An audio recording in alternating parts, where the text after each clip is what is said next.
I enjoy your last supper as the boss, Mr. Vance, because starting tomorrow you are nothing more than a piece of old furniture that gets in the way. That sentence did not come from the mouth of a business enemy who had waited years to see me fall. It did not come from a kidnapper pointing a gun at me in a dark alley. It came from the mouth of Stephen, the man my only daughter Caroline had married just 2 months ago. He was sitting there at the head of my table in my chair, that mahogany chair my father had shipped from Europe 70 years ago.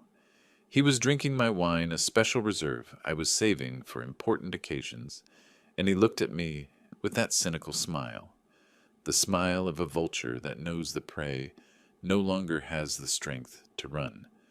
I gripped the steak knife in my right hand. I felt the cold handle against my sweaty palm. I felt the rage rising up my throat, hot bitter like bile. My knuckles turned white. I only needed one movement, one impulse to get up and wipe that smile off his face. But before I could do it, I looked to my left. I looked at Caroline, my little girl, my princess, the reason I keep breathing in this rotten world. She was sitting next to him, shrinking, trembling, with her gaze fixed on the mashed potatoes, as if she wanted to disappear into the plate. She looked so small, so fragile. She was wearing a long-sleeved dress, despite the heat that night in Dallas. And I knew, or I thought I knew, why she was doing it. To hide marks. To hide bruises. "Stephen, please," she whispered with a voice so broken it split my soul in two. "Don't talk to Dad like that. Please not today." He turned slowly, like a predator smelling fear, and slammed his fist on the table. Boom! The crystal glasses tinkled. Caroline jumped in her chair. "You shut up!" he screamed at her, spitting the words. "Nobody gave you permission to speak." Then he looked at me with eyes injected with a mixture of hatred and triumph. "What are you looking at, old man? Are you going to cry just like your daughter? Look at yourself. 80 years of pride. 80 years of feeling like the king of Dallas. And now you can't even defend your own blood. Accept it. Your time has passed. Now this house has a new owner, and that owner is me." I took a deep breath. I swallowed my pride, which was plenty. I swallowed the fury, which was infinite, because in that moment, under the golden light of the chandelier, I believed I was seeing a monster mistreating my daughter. I believed my sacred duty as a father was to protect her, to endure any humiliation, so that he wouldn't take it out on her. I didn't know, my God, how blind I was. I didn't know that the real snake wasn't him. I didn't know that the poison that was killing me didn't come from the man screaming, but from the woman crying. My name is Robert Vance. I am 80 years old. And this is the story of how my own blood, my own daughter, pushed me to the gates of hell. Before we continue, subscribe to the channel, William's Revenge Stories, and tell us where you are listening from in the comments below. It all started 2 months earlier, in the backyard of my mansion under an immense white tent that cost more than the average worker's house. It was Caroline's wedding. There were white flowers imported from Holland, an orchestra playing Viennese waltzes, and French champagne flowing like water. 500 guests, the cream of society. Everyone was smiling, everyone was drinking, everyone was congratulating the father of the bride. "Congratulations, Mr. Vance. What a beautiful wedding. Your daughter hit the lottery." I nodded, smiled out of courtesy, and shook hands. But inside I had a knot in my stomach that wouldn't let me breathe. An instinct. That same instinct that served me to build my real estate empire, that nose for detecting a bad deal, was screaming at me that something was terribly wrong. I sat at a table far away looking for some air. From there I saw how Caroline danced with that guy, Stephen Cross. She had met him just 3 months ago. Caroline brought him home one night with bright eyes, saying she had found the love of her life. A handsome guy, yes, I won't deny it. Tall, good-looking, with that easy, smooth talk of a used car salesman. He claimed to be an investor, but when I asked him what he invested in, his answers were vague, full of technical words that meant nothing. Risk investments, father-in-law, crypto, tech startups, the future my foot. I knew how to recognize a man with money and a man pretending to have money. Stephen was the latter. His suit was expensive, but his shoes were worn out. His watch was a brand name, but it was a high-quality Chinese knockoff. And his eyes. His eyes didn't look at my daughter with love. They looked at her like a miner looks at a gold vein. Eyes of hunger, eyes of calculation. Julian Garrett, my best friend and former head of security, sat next to me. Julian is a man of few words, an ex-private investigator who has seen the worst of humanity. "You don't like the boy, do you, Robert?" he asked, lighting a cigarette, even though it was prohibited. "It's not that I don't like him, Julian," I replied, taking a long drink of my whiskey. "It's that he smells like trouble. He smells like debt." "Do you want me to investigate him?" "Just say the word. By tomorrow, I'll tell you even what color underwear he wears." I looked at the dance floor. Caroline was laughing. She looked so happy, so radiant in her lace dress. It had been years since her mother died that I hadn't seen her smile like that. She was always a lonely child, a little sad living under my shadow. If I investigated Stephen and discovered he was a fraud, I would break my daughter's heart on her wedding day. I would be once again the ogre father, ruining her life. I shook my head, a mistake that would cost me everything. "No, Julian, I don't want to be the villain today. Let her be happy. If he tries anything, if he touches a single hair on her head, then you and I will have a very serious conversation with him out in the desert." Julian let out a dry laugh. "Cheers to that old friend." On the dance floor, Stephen whispered something in Caroline's ear. She lowered her gaze, submissive, and nodded. He squeezed her waist a little tighter than necessary. It was a possessive, dominant gesture. My skin crawled. I should have listened to my instinct. I should have let Julian do his job. But a father's love makes you stupid, and that stupidity was my sentence. They returned from the honeymoon 2 weeks later. They were supposed to live in a luxury penthouse. I gifted them in the most exclusive area of Highland Park, a $2 million wedding gift, enough for any couple to start a life of royalty. But one Tuesday night, it was raining buckets. The doorbell of the mansion rang at 11 at night. When I opened the door, I found Caroline soaked, crying uncontrollably. Stephen was behind her, carrying 2 suitcases with an expression of, "I didn't do it." "Dad!" She screamed and threw herself into my arms. She was trembling. "What happened, sweetheart? What are you doing here at this hour?" I took her to the living room. Stephen stood in the entryway, looking at the paintings, looking at the sculptures as if he were appraising a museum. "I'm scared, Dad." Caroline sobbed, clinging to my shirt. "In that apartment I feel alone. It is too big, too cold, and strange things have happened. Noises in the night. Someone tried to pick the lock yesterday." I looked at Stephen. "Is that true?" He shrugged with a tranquility that irritated me. "Caroline is very nervous, Mr. Vance. You know that. She hears noises where there are none. But she got hysterical. She said she couldn't sleep there one more night.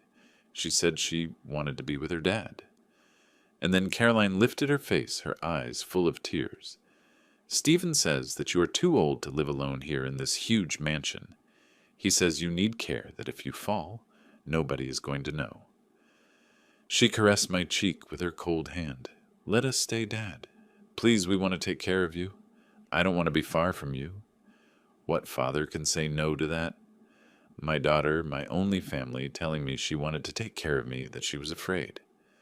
The house, since I became a widower 10 years ago, had become a silent mausoleum. The idea of having life, having my daughter close, was tempting. "It's okay, sweetheart," I said, stroking her hair. "This will always be your house. Stay as long as you need." Damn my weakness. They moved in officially the next day, and the transformation was immediate. It wasn't gradual. It was an assault. Stephen didn't enter as a grateful guest. He entered like a conqueror claiming his loot. The next morning I went down to breakfast at 8, as always. I found Stephen sitting in my usual spot, reading my newspaper, drinking coffee from my favorite mug. "Good morning, father-in-law," he said without getting up. "That is my seat, Stephen," I told him, trying to keep calm. He smiled. He folded the newspaper slowly. Sorry. I didn't see your name written on it, but if you want, I'll move. Although the light is better here." He didn't move. He started barking orders at the staff. "I want the breakfast hotter. Change those curtains. They are depressing. They look like a funeral home. Take down that painting of his wife. It's scary." When I heard that last part, I exploded. "Nobody touches my wife's portrait," I shouted, slamming the table. Caroline came running into the dining room, pale. "What's happening? Why are you shouting?" "Your husband is disrespectful," I said, pointing at him. Stephen raised his hands, playing the victim. "Honey, I was just suggesting modernizing the house a little. Your dad got aggressive out of nowhere. He almost hit me." Caroline looked at me with pleading eyes. "Dad Stephen only wants to help. Don't get like this. Your blood pressure is going to go up. He is disrespecting me." "Okay, Dad, okay." Caroline hugged me, patting me on the back as if I were a tantrum-throwing child. "Calm down. We will leave the painting there." Stephen apologized. "Sorry, Mr. Vance," he said with a mocking smile that Caroline couldn't see because she was hugging me. "I didn't know you were so sensitive." That night, I couldn't sleep. I locked my bedroom door. I felt I had let the enemy into my fortress, but I couldn't imagine how much damage they could do from the inside. The following week, the psychological war began. It was subtle at first. Little things, oversights. I am a man of routines, obsessively organized. My mind is a filing cabinet. I know exactly where I leave my glasses, my wallet, my keys, my documents. I have been running a business empire for 50 years. My memory is my greatest asset. But suddenly things started to move. One morning I looked for my wallet. Always religiously, I leave it on the nightstand, next to the lamp. It wasn't there. I searched the whole room, under the bed, in the drawers, in the bathroom. Nothing. I started sweating cold. I had credit cards, ID documents, cash. I went down to the kitchen, annoyed and worried. "Has anyone seen my wallet?" I asked Valerie, the housekeeper. "No, sir. I cleaned your room, but I didn't touch the nightstand." Stephen entered the kitchen, biting an apple. "Losing things again, father-in-law. Yesterday it was the car keys." "I didn't lose them. Someone moved them," I replied, staring at him. Sure, the house elves." Caroline entered. She saw my face of anguish. "What's wrong, Dad?" "I can't find my wallet, sweetheart, and I am sure I left it on the table." "Oh, Dad, let's look carefully. Surely you left it somewhere else and you don't remember." "I remember perfectly." "Don't get upset. Let's look." She started searching through the living room, through the dining room. Suddenly she opened the refrigerator. "Dad," she said with a soft voice. I walked over. There it was, my black leather wallet on top of a carton of milk, chilling. I froze. I felt a void in my stomach. "What is that doing there?" I whispered. "I asked the same thing," said Stephen, letting out a little laugh. "Did you go for a midnight snack and mistake the wallet for the ham?" "Mr. Vance." "I didn't put that there," I screamed. My voice sounded scared even to me. "I didn't go down to the kitchen last night." Caroline took out the wallet and gave it to me. She looked at me with a mixture of pity and deep concern. "Dad, maybe you came down sleepwalking, or you got distracted." "I'm not crazy, Caroline." I pushed her away. "Nobody said you were crazy," Stephen intervened. "Just old. At that age, the brain starts to fail. It's normal. My grandfather started like that, hiding the remote control in the oven. Within a year, he didn't even know his own name." "Shut up," I snapped at him. I went up to my office, locked the door, and sat down to tremble. I knew I hadn't put the wallet there. I knew someone was playing with me. But doubt is a cancer. When you see the face of genuine concern on your daughter, you start to question your own reality. What if I really forgot? What if I am losing my mind? For their plan to work, they needed to isolate me, and there was only one person in that house who was loyal to me until death. Valerie. Valerie had been with us for 20 years. She cleaned up my wife's vomit when chemotherapy was killing her. She combed Caroline's hair before school. She knew my secrets, my tastes, my silences. She wasn't an employee. She was my right hand in the home, and Stephen knew it. 3 days after the wallet incident, I was in the library reading, trying to calm my nerves, when I heard hysterical screams upstairs. It was Caroline. I climbed the stairs as fast as my arthritic knees allowed me. My heart was pounding in my chest. In the hallway outside the master bedroom, the scene was chaos. Stephen had Valerie grabbed by the arm with brute force. She was crying, scared. Caroline was on the floor, sobbing with her jewelry box open and overturned on the carpet. "Let me go, sir! You're hurting me!" Valerie shouted. "Shut up, thief!" Stephen roared. "What the hell is going on here?" I shouted, reaching them. Stephen pushed Valerie toward me. The poor woman almost fell. "What's going on is that this old woman is a thief, Mr. Vance. That's what's going on. Caroline couldn't find her diamond ring, the engagement one. We looked everywhere, and guess where it appeared?" Stephen put his hand into the pocket of Valerie's apron and pulled out the shiny ring. "Here, in her pocket." Valerie shook her head frantically, tears bathing her wrinkled face. "No, sir. That is a lie. I didn't take it. He asked me to help him move a piece of furniture, and he got close to me, and I swear by the Virgin that I didn't do it." I looked at Valerie. I knew this woman. I could leave $1 million on the table, and she wouldn't take a cent. "Valerie is not a thief," I said with a firm voice. "She has been here 20 years. Nothing has ever gone missing." "Well, now it is missing," Stephen shouted. "People change. Or maybe she always stole and you were too blind to see it. We caught her red-handed. I am going to call the police." "No!" screamed Valerie, terrified. I looked at Caroline. She was still on the floor, trembling. "Sweetheart," I told her, "you know Valerie? She watched you grow up. Do you really believe she would steal from you?" Caroline looked up. Her eyes were red, swollen, full of a panic that seemed real. "Dad, the ring was in her pocket. I saw it." "Sweetheart, think it is a trap." "I am scared, Dad," Caroline shouted, hugging herself. "I don't feel safe. If she stole this, what else can she do? Stephen is right. I am scared to live with her. Please, Dad, get her out." Those words were the final blow. My daughter was telling me she was scared that she didn't feel safe in her own house. I was between a rock and a hard place. If I defended Valerie, Caroline would think I didn't care about her safety. If I fired Valerie, I would be left alone. I made the most cowardly decision of my life, the decision of a manipulated father. "Valerie," I said, lowering my voice. I couldn't look her in the eyes. "Mr. Vance?" "No," she pleaded.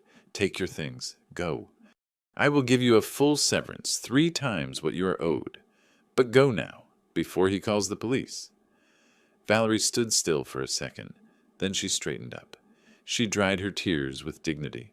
She looked at me with a disappointment so deep I felt it burn my soul. "I don't want your money, Mr. Vance. Keep it. You are going to need it." She looked at me one last time and whispered, "May God protect you, sir, because you have just been left alone with the devil." She turned around and went down the stairs. I heard the front door close, and with that sound I knew my house was no longer my house. It was a trap. Part 2. The Trap. Without Valerie, the house became hostile. The food tasted different. The silence was heavy. 2 nights after the firing, I was in the living room exhausted. I hadn't slept well watching my door. Caroline came in with a tray. She brought a glass of hot milk with honey and cinnamon, just how I liked it before sleeping. "Drink it, Dad." "You look very tired," she told me with that sweet voice like a good girl. "It will help you rest. I prepared it myself." I looked at her. She looked worried, affectionate. "Thanks, sweetheart." I took the glass. I drank. The milk had a slightly bitter aftertaste, metallic, at the end. But I thought it was the cinnamon, or maybe my own aging palate. "It's good," I lied. She sat next to me. She took my hand and started talking about trivial things, the garden, the weather. 10 minutes later, the world started to tilt. First, it was a buzzing in my ears. Then my eyelids weighed tons. I tried to focus my eyes on Caroline, but her face doubled, melted. "Caroline, I tried to say, but my tongue felt fat, clumsy. I feel bad. Shh, rest, Dad. Her voice sounded distant, as if she were underwater. I tried to get up from the armchair. My legs didn't respond. They were made of lead. I fell to the floor. The impact was dry, but I didn't feel pain, only confusion. The last thing I saw before the darkness swallowed me was Stephen entering the living room. He didn't run to help me. He stood next to Caroline, looking down at me. And Caroline?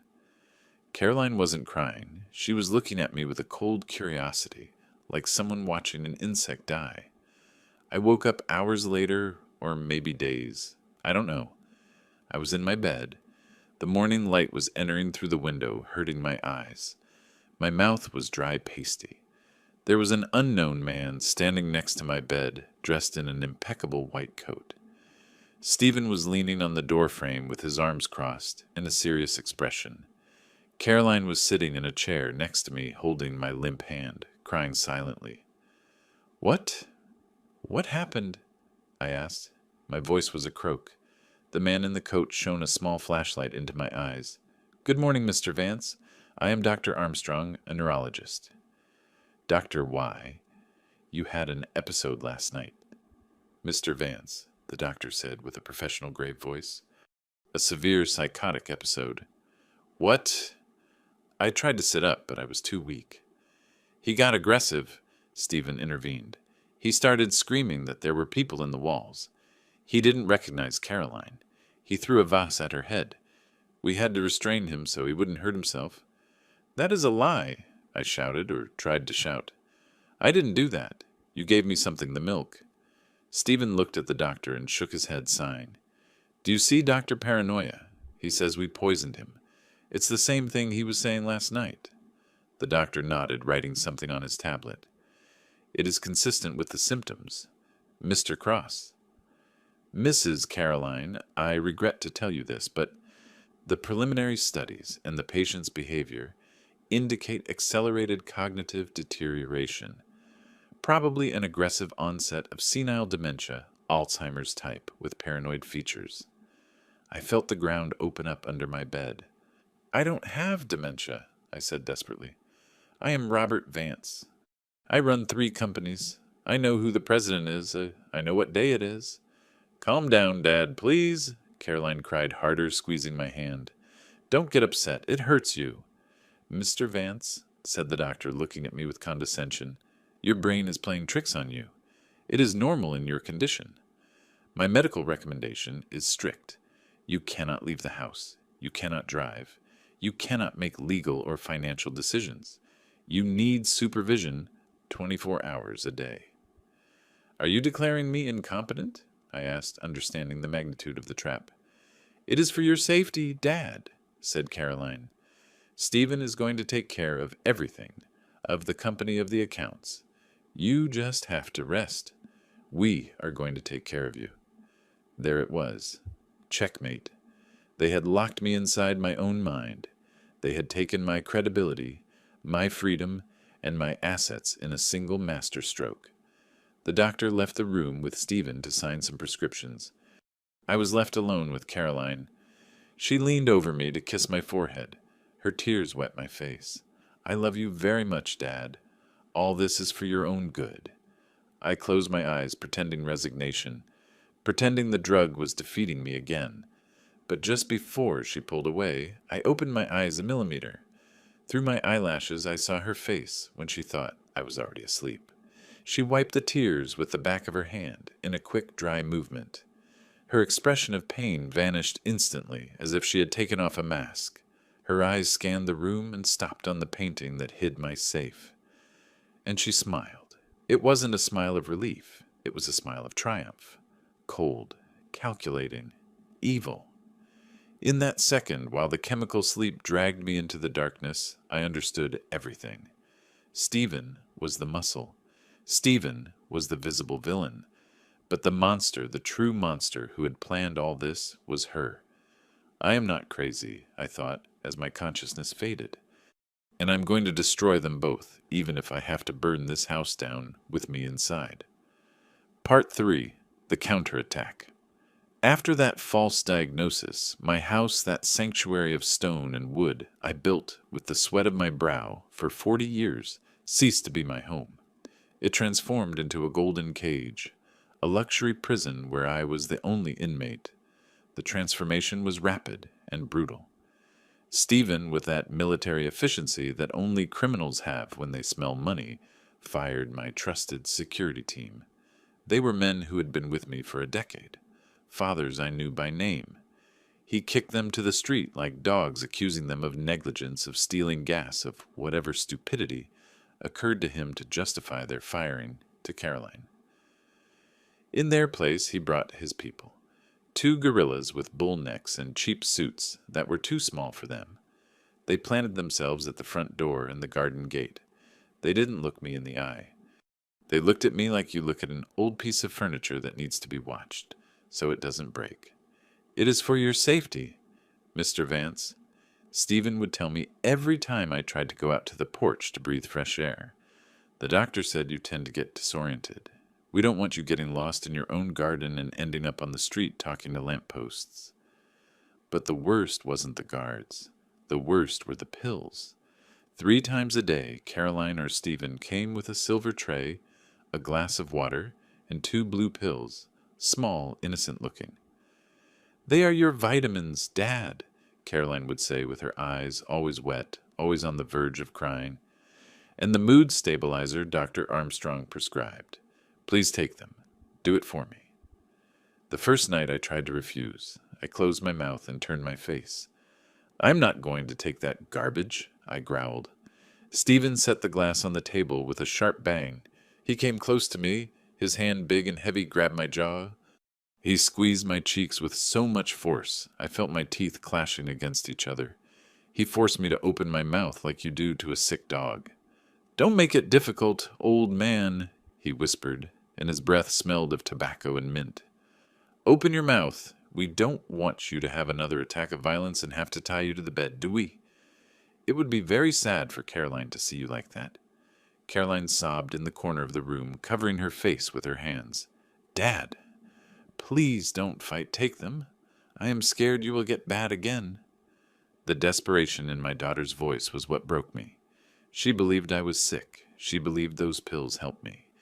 So that Stephen would let me go so she would stop crying. I let him put the pills in my mouth. He gave me the water. I drank.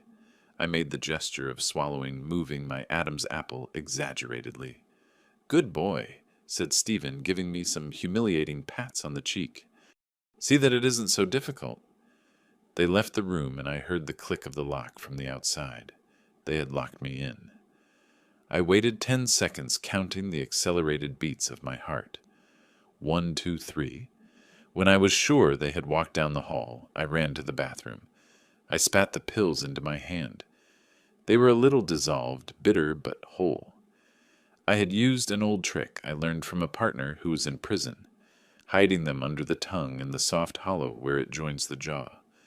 I wrapped them in a tissue and hid them at the bottom of the trash can under other dirty papers. I washed my mouth to remove the chemical taste. I looked in the mirror. My eyes were red, tired, surrounded by deep wrinkles, but there was something in them that hadn't been there 2 days ago. A spark, the spark of survival. "You are not crazy, Robert," I told my reflection, "and you are not going to let them win." That night, I waited until 3 in the morning. The house was silent. Only the hum of the air conditioning could be heard. I got up slowly, my bones protesting with every movement. I went toward the door. Locked, of course. But Stephen made a rookie mistake. He thought locking the door was enough to contain a man who built this house from the foundation up. I went to my closet. I moved a loose board in the floor under my golf shoes.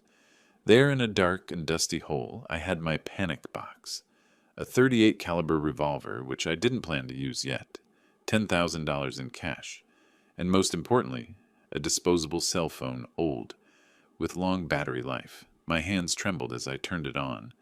The small screen lit up in blue, blinding me for a second. It had signal. I dialed the number from memory. There was only one person in the world I could trust, now that Valerie was gone. "Hello?" answered a raspy voice on the 3rd ring. It was a smoker's voice, tired but alert. "Julian," I whispered. My voice sounded broken weak. "Robert." Julian's tone changed instantly from sleep to alarm. "What's going on? I've been calling your cell in the house for 2 days. Nobody answers. They tell me you are indisposed. They have me trapped, Julian. They say I have dementia. They are drugging me." There was a silence on the other end of the line. Julian Garrett doesn't ask stupid questions like, "Are you sure?" He processes the information and acts. "I'm on my way," he said.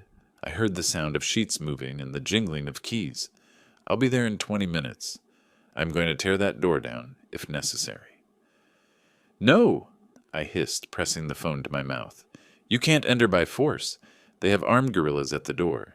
If you try to enter, they will call the police and say I'm having a crisis, and that you are an intruder. They have medical papers, Julian. They have a corrupt neurologist. Legally, I am a vegetable in their care." "Damn sons of bitches," growled Julian. "Then what do we do? I am not going to leave you there. I need proof. I need you to get inside without them seeing you. Listen carefully. Tomorrow is Thursday. Caroline and Stephen are going to the Garza Foundation charity dinner. It is the event of the year. Stephen wouldn't miss it for anything in the world.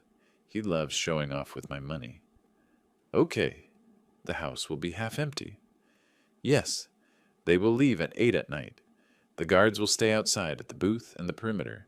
Nobody watches the basement because nobody knows about the service tunnel." "The wine cellar tunnel?" "Exactly.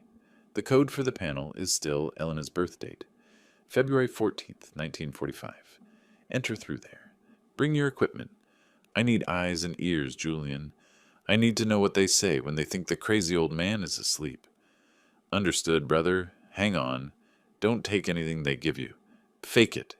Play dead if necessary." "That's what I'm doing, Julian. That's what I'm doing." I hung up and hid the phone again. I lay in bed, my heart beating so hard I feared Stephen could hear it from the hallway. For the first time in days, I could sleep for a couple of hours, not from fatigue, but because I finally had a plan. Thursday arrived with exasperating slowness. I spent the day sitting in my recliner, looking out the window, pretending to be catatonic.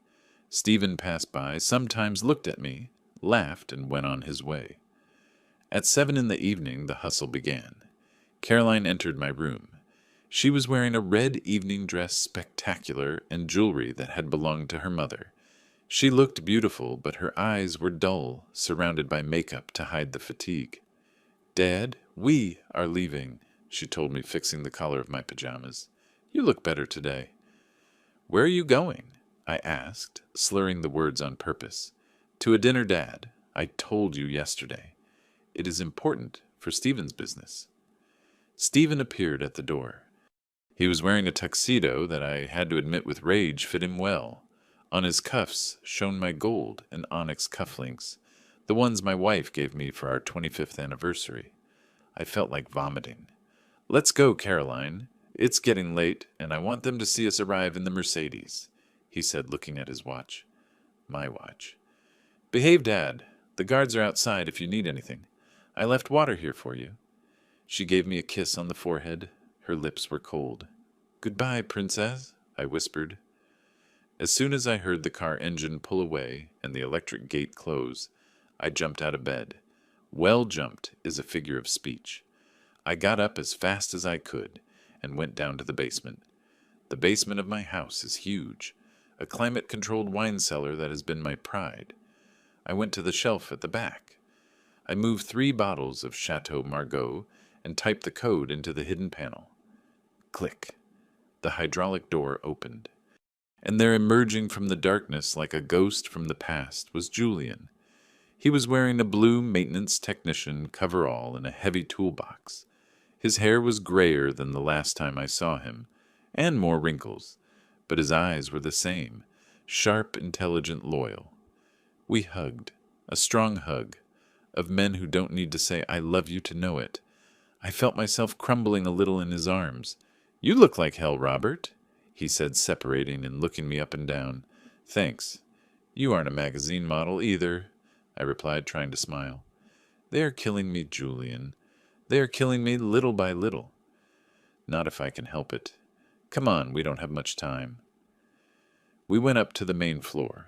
We moved like shadows in my own house. Julian was a professional. He took out of his box some tiny devices, black, the size of a coin. These are high-gain microphones and micro cameras with pinhole lenses, he explained in whispers while he climbed onto a chair to manipulate the smoke detector in the living room. They transmit encrypted. Not even the CIA could intercept this. He placed one in the living room right above the main sofa, another in the dining room under the mahogany table, one more in my office hidden in the spine of a fake book. And now the jewel in the crown, said Julian. Their room. Entering the room that Caroline shared with that bastard was difficult.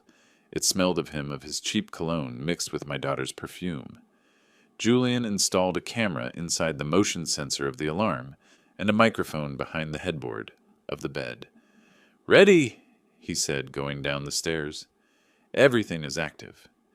He handed me a thin electronic tablet. This receives the signal. The interface is simple, like I taught you years ago. You just touch the room, and you see and listen. I have locked the screen so it looks like an e-book reader turned off if someone touches it. Everything is recorded on my private server in the cloud. If they take the tablet from you, if they break it, it doesn't matter. The evidence will already be safe with me.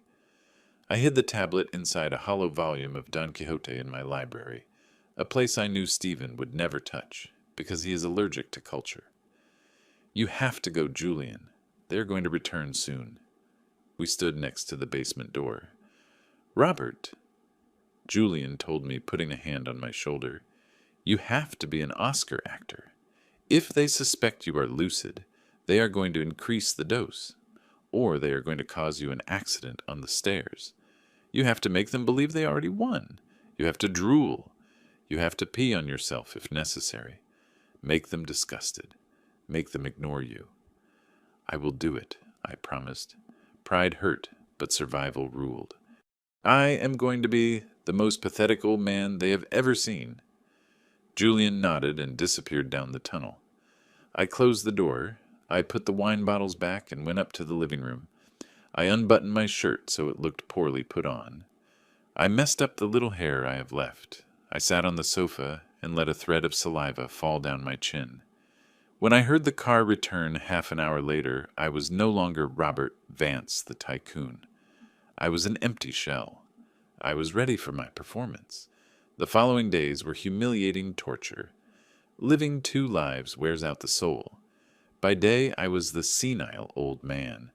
I spilled soup on the tablecloth. I called Caroline by her mother's name. I watched the TV turned off for hours, laughing at jokes nobody told.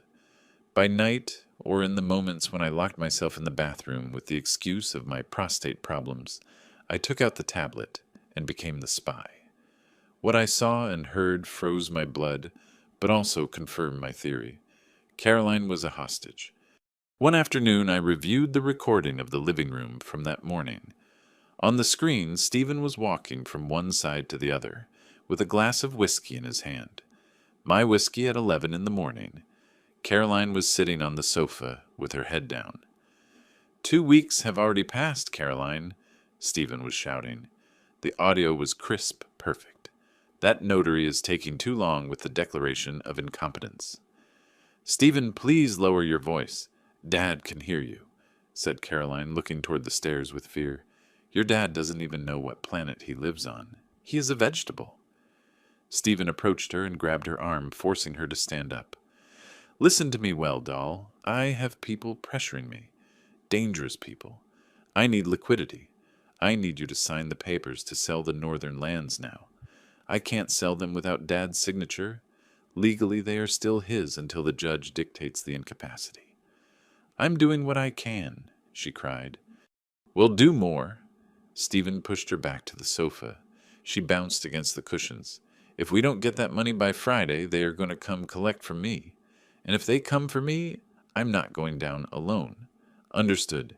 You and your daddy are going down to the hole with me. Caroline curled into a ball, sobbing. I will do it. I will do it, I promise you. But don't hurt him.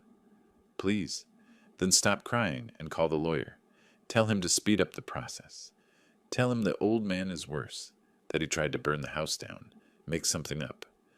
I turned off the tablet. My hands trembled with pure fury. Everything fit in my protective father mind. Stephen had gambling debts, or maybe he owed money to the cartel.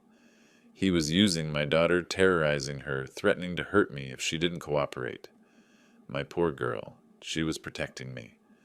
All those times she asked me to sign to yield control, it wasn't out of ambition, it was out of panic.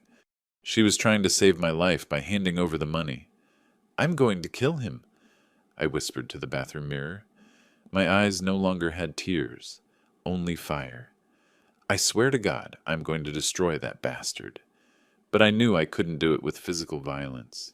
He was young, strong, and ruthless. I was an old man. If I tried to attack him, he would kill me, and he would say it was in self-defense because the crazy old man attacked him. I had to be smarter. I had to use the weapon I handled best, the law, and money. I knew I couldn't call my usual law firm. Stephen was cunning. Surely he had already contacted my lawyers, or had the house landline bugged. Besides, my corporate lawyers were vultures. They would go with whoever had the money, and right now the power was with him. I needed someone from the old guard, someone with honor. I used the disposable phone to call Arthur, a retired notary who had been a friend of my father. A man of 85 years, deaf as a post, but with a brilliant legal mind and unbreakable ethics. "Hello," shouted Arthur into the phone. "Arthur, it's Robert Vance. Listen to me carefully." I explained the situation quickly, omitting the most dangerous details so as not to scare him, but making it clear that I was being coerced. "Arthur, I need to draft a new will and set up an irrevocable trust. Right now." "A trust?" he asked. "For whom?" "For Caroline. I'm going to transfer everything. Absolutely everything. My accounts, the properties the company shares. Everything goes in the name of a trust, in favor of Caroline Vance." "But Robert, if you do that, the husband will have access." "No, Arthur, that is the trap. Listen to the clauses. I want you to draft them in blood, if necessary." I took a deep breath, visualizing the document that would be my daughter's salvation and Stephen's doom. Clause 1.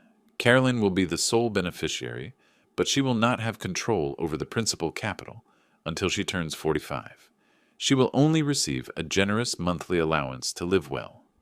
Clause 2. The administrator of the trust will be an external board, you and 2 other people of your trust. Neither she nor her husband can touch the investment decisions. And Clause 3. This is the most important one, Arthur. The spousal protection clause. If Caroline divorces, the trust remains intact for her. But if I die under suspicious circumstances, or if she remains married to Stephen Cross, the trust freezes. The funds get blocked. Not a penny goes out. And if something happens to me, an automatic forensic audit begins. "It is a masterstroke, Robert," said Arthur, his voice full of admiration. "It is a poison pill. You protect your daughter, but you take away the husband's incentive. If he wants the money, he can't kill you, and he can't force her to take it out because she doesn't have control. If he stays with her, they starve, relatively speaking. His only option to get money is to leave." "Exactly. I want Stephen to realize that Caroline is worth nothing to him in monetary terms. I want him to leave her alone." "I will prepare the papers. How do we sign them?" "Come to the house on Friday.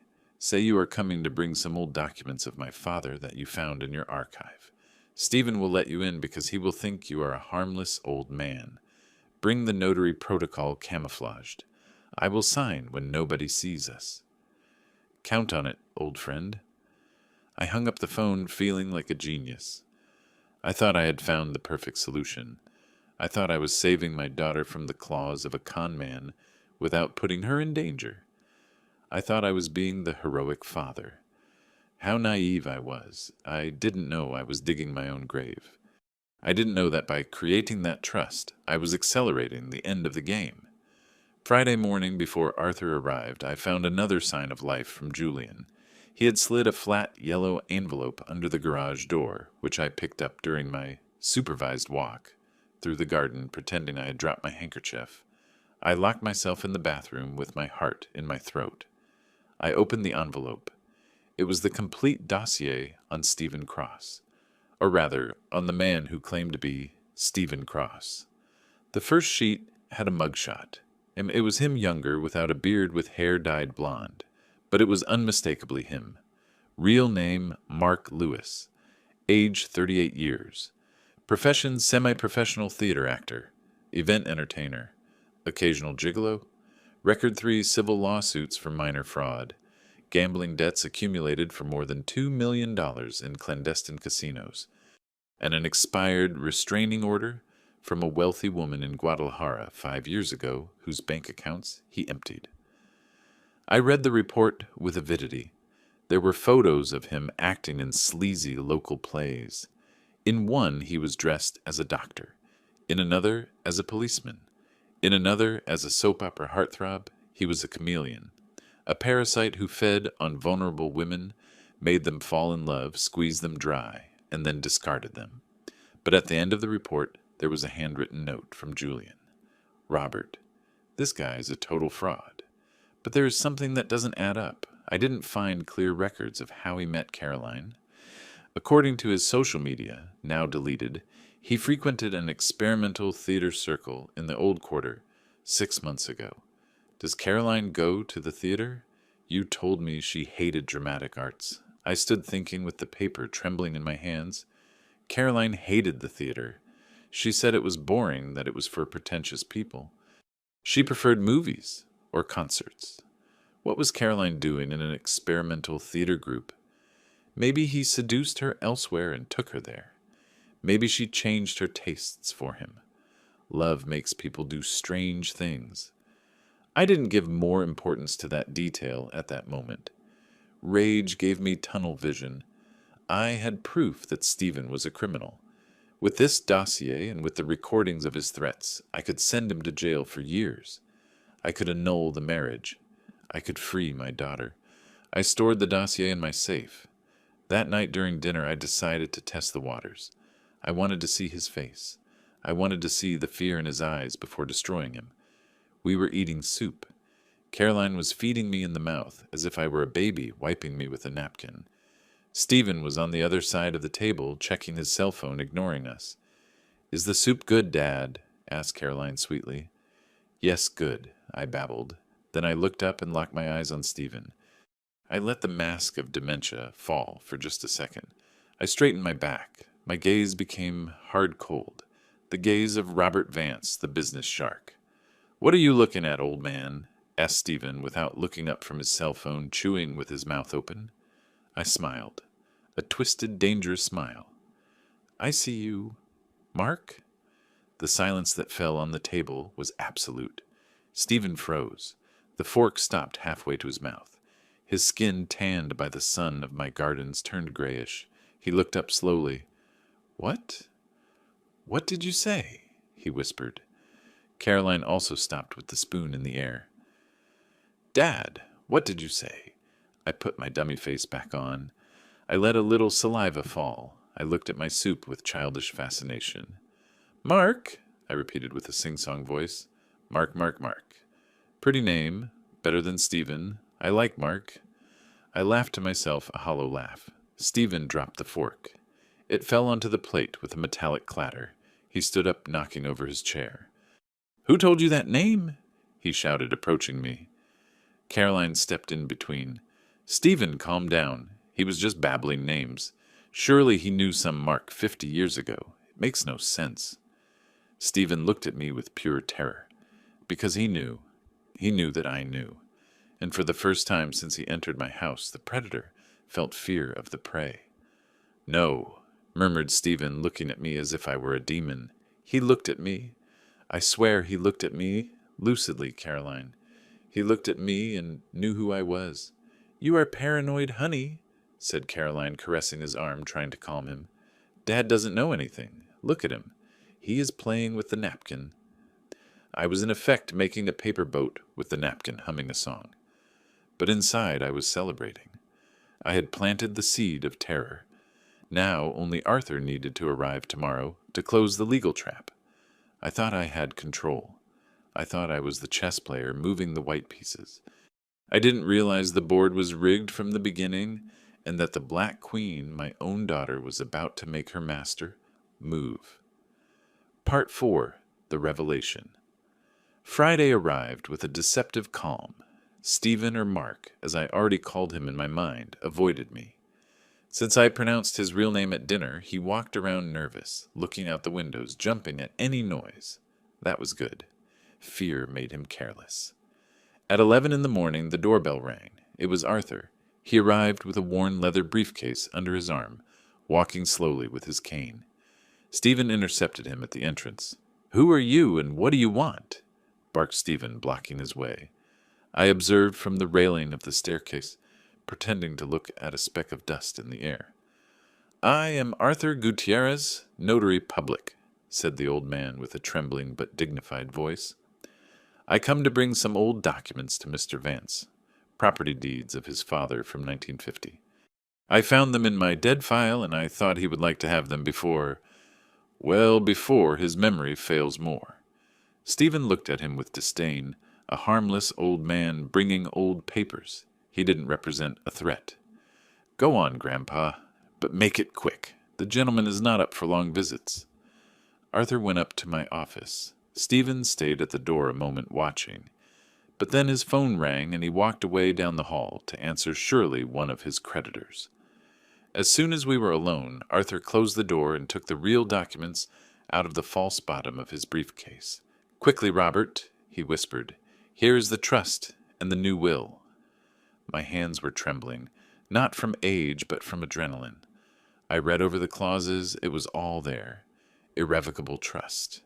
Beneficiary Caroline Vance. Condition freezing of funds if she remains married to Stephen Cross, or in case of suspicious death of the holder. "Are you sure about this?" asked Arthur, handing me his gold fountain pen. "I have never been more sure in my life. It is the only way to save her." I signed. Once, twice, 3 times. My signature firm and clear, sealing the fate of my fortune, and I believe the safety of my daughter. "Done," said Arthur, putting the papers away quickly. "I will notarize this tomorrow.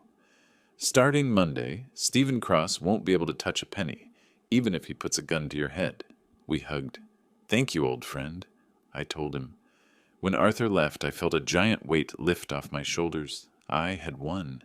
Stephen would soon realize the gold mine was closed. He would leave Caroline alone, and I could start rebuilding my life with my daughter. I went down to eat with a silly smile on my face, but inside I was toasting with champagne. Poor fool. I didn't know I had just signed my death sentence.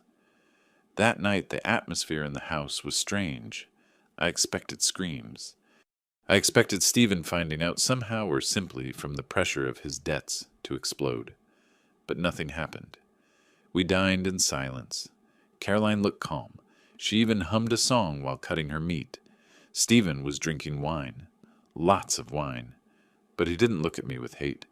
He looked at me with pity. "Did you take your pills, Dad?" asked Caroline. "Yes, daughter," I lied, touching the pocket where I had hidden them. "Good. Today you need to rest a lot. Tomorrow is going to be a long day." "Why?" I asked. She smiled at me, a smile that didn't reach her eyes. "Surprise." They took me to my room early. They locked me in like always. I lay down, but I couldn't sleep. Something about Caroline's tranquility unsettled me. Why wasn't she crying today? Why wasn't Stephen screaming? At 2 in the morning, my tablet vibrated inside the hollow book. It was a notification from Julian's surveillance system. Motion detected. Master bedroom. Recording started. I jumped up and ran to the bathroom. I sat on the toilet lid and turned on the screen. The black and white image of my daughter's room appeared. What I saw made me drop the tablet on my knees. There was no violence. There were no screams. There wasn't a scared woman being threatened by a monster. Stephen was sitting on the edge of the bed, head in his hands, looking defeated and scared. And Caroline, my sweet, fragile, and fearful Caroline, was sitting in the reading chair, legs crossed on the table, smoking a long, thin cigarette. Caroline hated cigarettes. She said the smoke disgusted her. On the screen, she threw her head back and let out a perfect puff of smoke toward the ceiling with an expression of pleasure and dominance I had never seen on her. I turned up the volume, and then I heard her true voice. "Stop whining, Mark," said Caroline. Her voice wasn't trembling. It was cold, hard, full of contempt. "Caroline, the old man knows," moaned Stephen. "Mark, I told you. He called me by my name. He called me Mark. He knows who I am. He knows about my record. He knows about the arrest warrant. He is going to put me in jail." Caroline laughed, a dry laugh, cruel. "The old man doesn't know anything. He had a moment of clarity. That's all. His brain is fried from the pills. Besides, even if he knew who was going to believe him, legally he is demented. But what if he called someone that notary who came today? Arthur is a fossil. Surely he came to bring memories." "Don't worry about that." Stephen got up, pacing back and forth. "I don't know, Caroline. I have a bad feeling. We should leave. We take what's in the safe and we get out.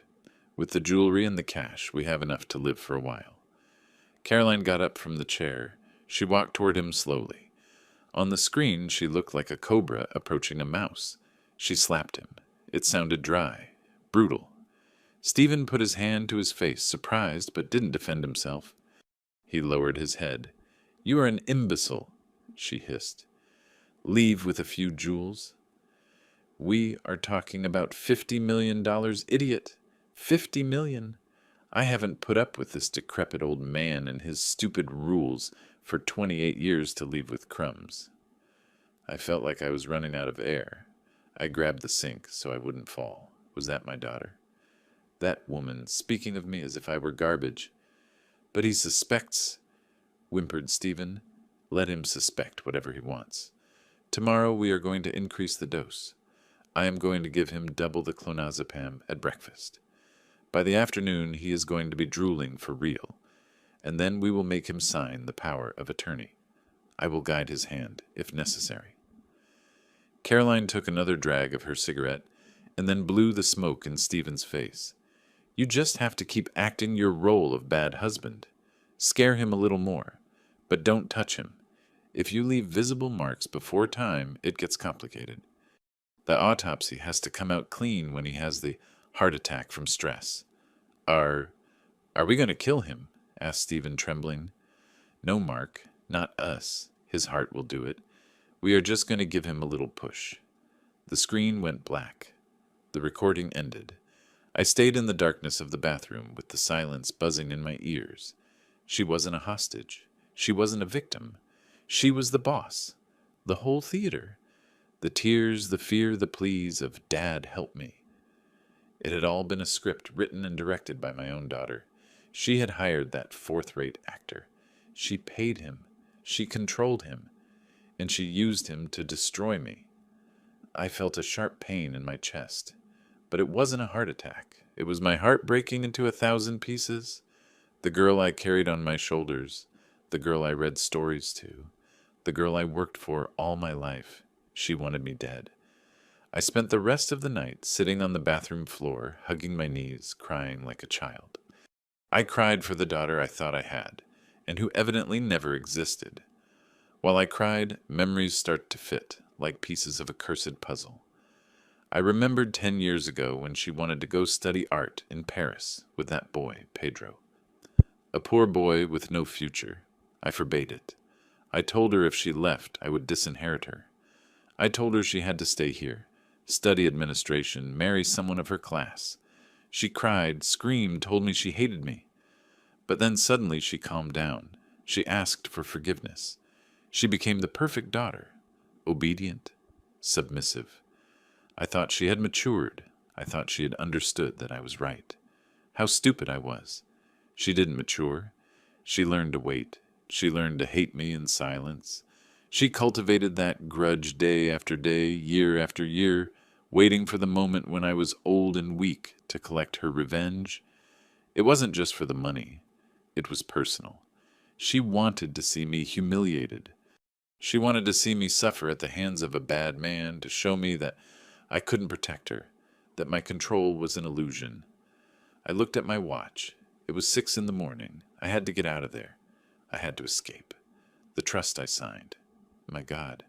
Suddenly, understanding hit me like lightning. The trust protected the money from Stephen, but it gave everything to Caroline. Sure, it had restrictions. But if I died of natural causes, control passed to a board, but she would receive a millionaire monthly allowance for life. No, that wasn't the worst part. The worst part was that I was still there in the house with 2 assassins planning to give me an overdose at breakfast. I had to call Julian. I had to tell him to come with the police, with the army, with whoever. I turned on the disposable phone. No signal. I moved around the bathroom. Nothing. I went to my bedroom window. Nothing. Searching for a network. Damn it. They had put in a signal jammer. Stephen wasn't that stupid. Or Caroline had thought of everything. I was incommunicado. Locked in. And in 2 hours they would come with my special breakfast. I looked at the door, the only exit.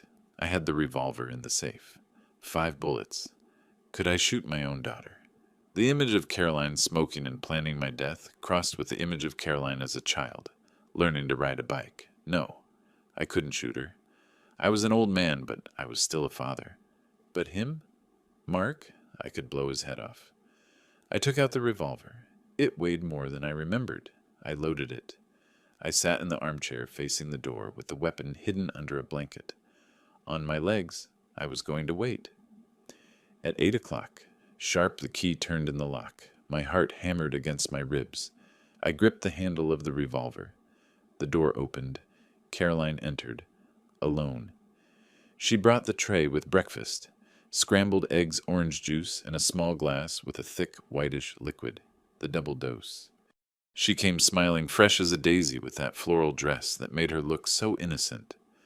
"Good morning, Daddy," she sang. "Did you sleep well?" I looked at her, really looked at her, and for the first time I saw behind the mask. I saw the tension in her jaw. I saw the shark-like coldness in her dark eyes. "No, Caroline," I said with a hoarse voice, without using my crazy old man tone. I used my normal voice, my boss voice. She stopped halfway. The smile wavered a millimeter, but recovered. "Oh, Dad, you woke up grumpy. Look, I brought you a special smoothie. Drink it and you will feel better." She put the tray on the table and approached me with the glass. "I don't want your poison, Caroline," I said. She froze. The glass stayed suspended in the air. "What did you say?" she asked, and her voice was no longer sweet. I took my hand out from under the blanket, pointing at her chest with the revolver. Caroline took a step back, dropping the glass. The white liquid spilled onto the carpet. She didn't scream.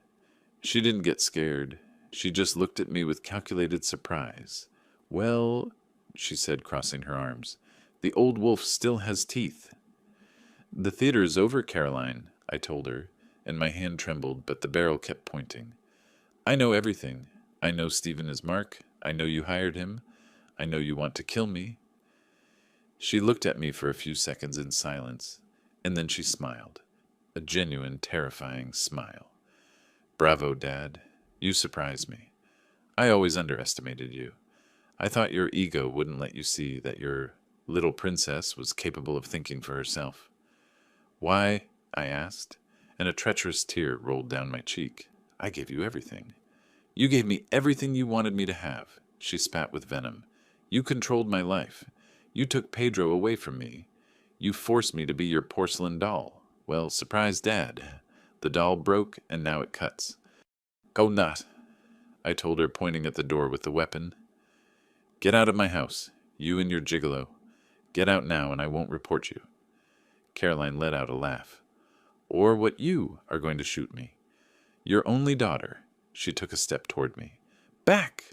I shouted, cocking the revolver. "You don't have the guts, old man. You are weak. You were always weak with women. That's why Mom cheated on you." "Shut up. Yes, she cheated on you. And I hate you for that, too. Because you were as blind with her as you were with me. She took another step. The barrel of the gun was a meter from her chest. Caroline, I'm warning you. And then it happened. I felt a sharp prick in my neck, like a wasp, giant. My vision blurred instantly. The revolver slipped from my fingers. My muscles turned into water. I fell forward, but someone caught me. Mark, he was behind me. He had entered through the connecting bathroom door, the one I had forgotten to lock in my desperation.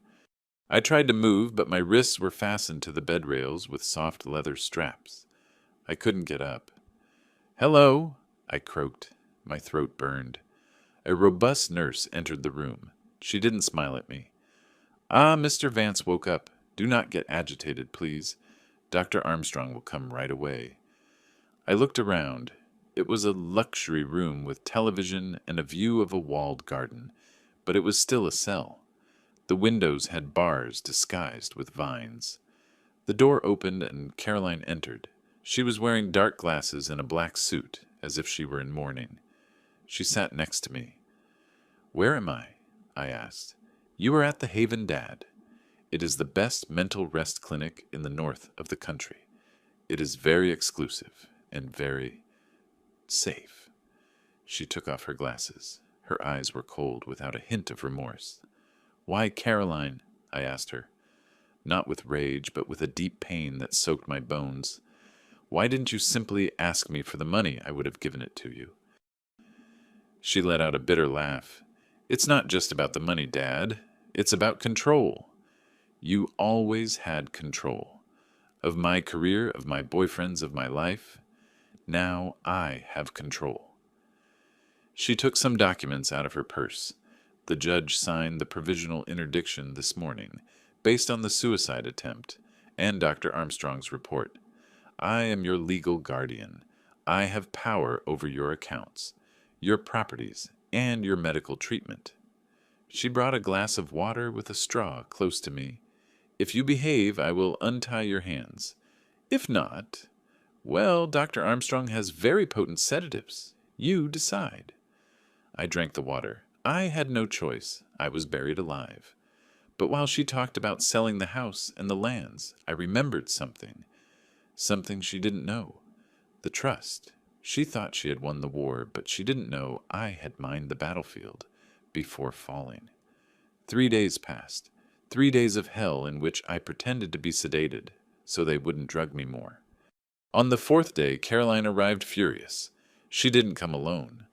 Mark Stephen came behind her, looking pale and sweaty. Caroline threw her purse on the bed.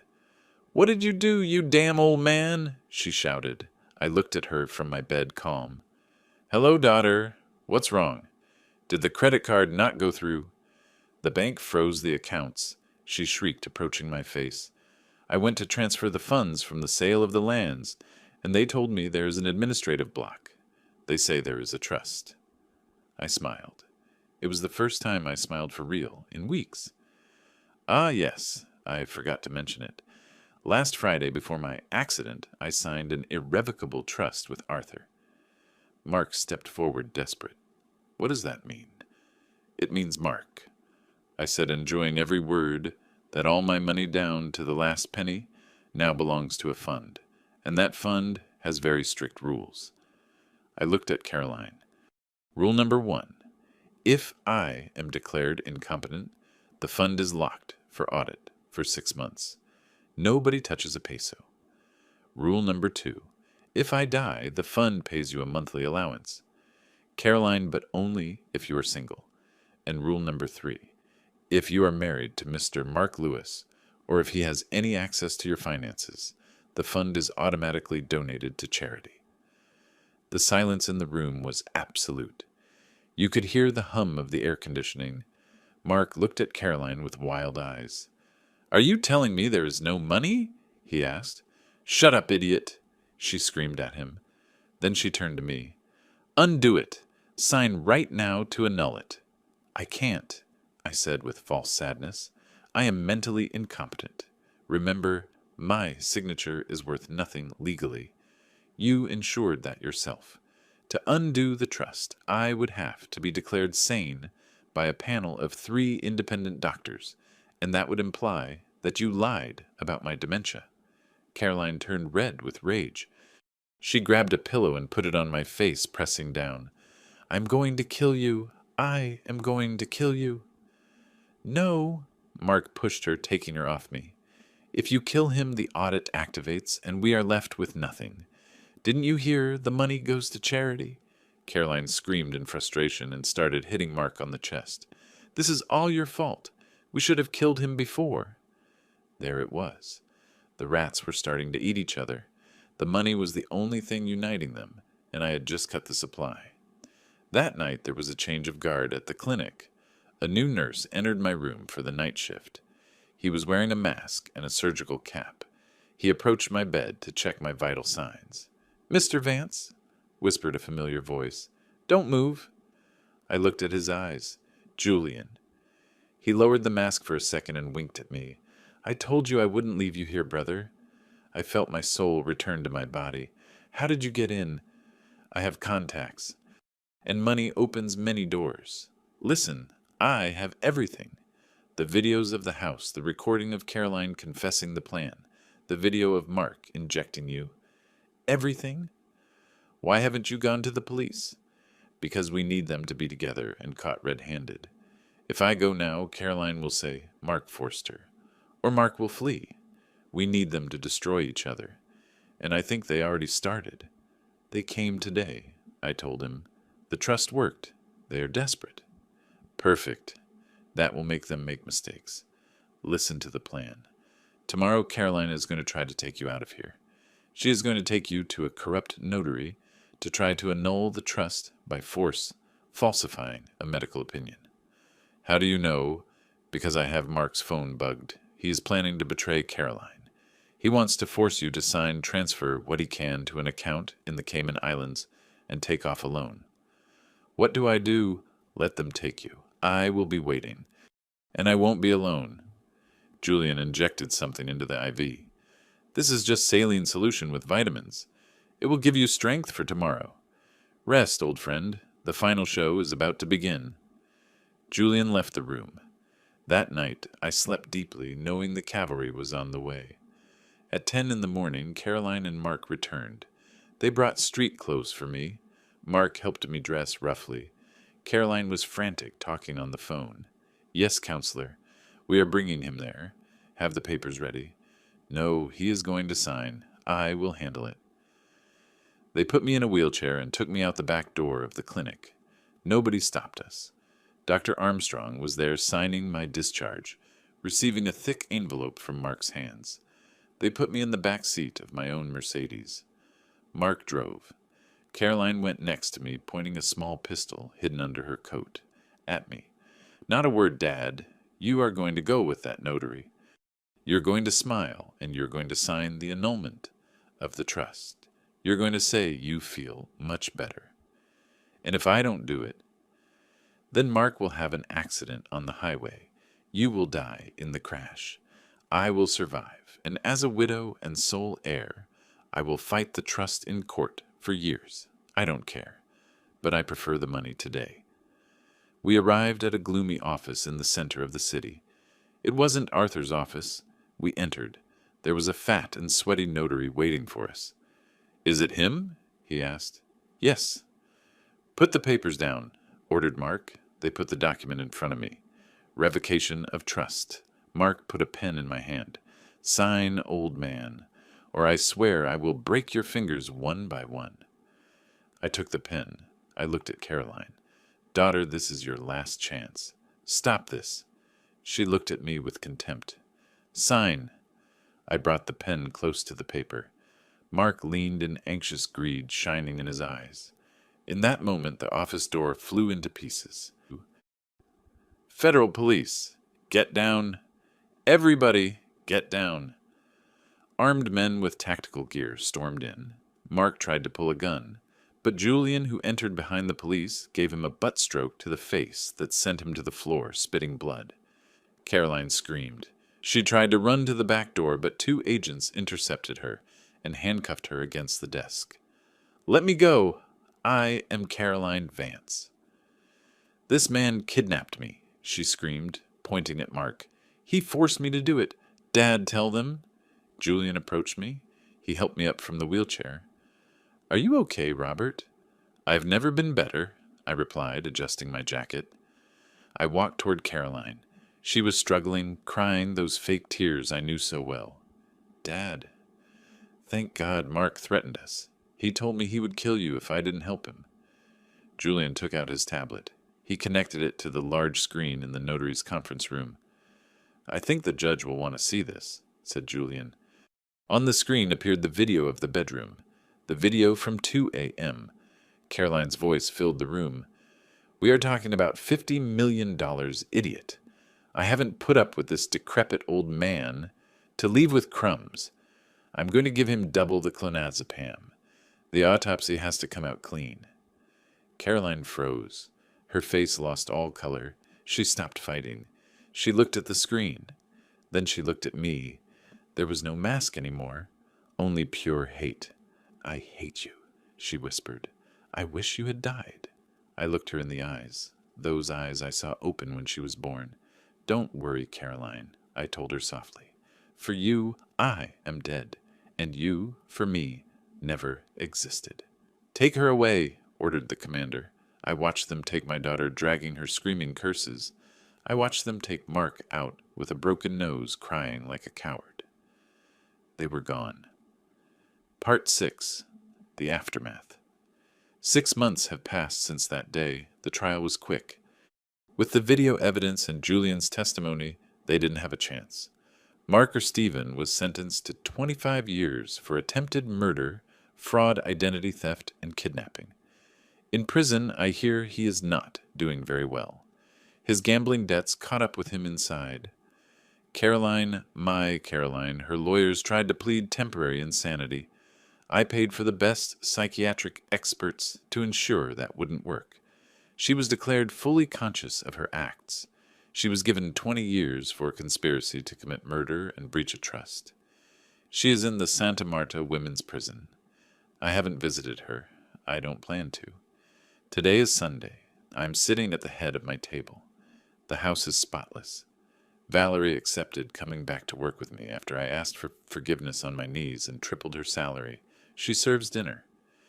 Do you wish for anything else, Mr. Vance? She asks me with affection. No thanks, Valerie. Everything is perfect. I look at the long, empty table. I see the chairs where my wife and daughter used to sit. The silence in the house is absolute. There are no more fake laughs. There are no more lies. There is no one waiting for me to die to keep my money. I am the richest man in the city. I have my companies, my lands, my health recovered. I won the war. I destroyed my enemies. I protected my empire. I take my glass of wine. It is a Chateau Margaux from 1980. Exquisite. I drink a sip and the taste is perfect. But when swallowing, I feel a knot in my throat that doesn't go away. I look at my reflection in the dark window. I see a lonely old man. An old man who had to choose between his life and his daughter, and chose his life. Was it worth it? I leave the glass on the table. The sound of crystal against wood resonates in the empty room. Yes, I say out loud to break the silence. It was worth it because I learned the hardest lesson of all. Sometimes the devil doesn't have horns or a tail. Sometimes the devil has your daughter's eyes and tells you, I love you, before serving you the poison. And I prefer to dine alone on my empty throne than to sleep accompanied by the enemy. If this story has captivated you, like the video, subscribe to William's Revenge Stories and share your thoughts in the comments. To listen to the next story, click on the box to the left of the screen. Thanks for watching.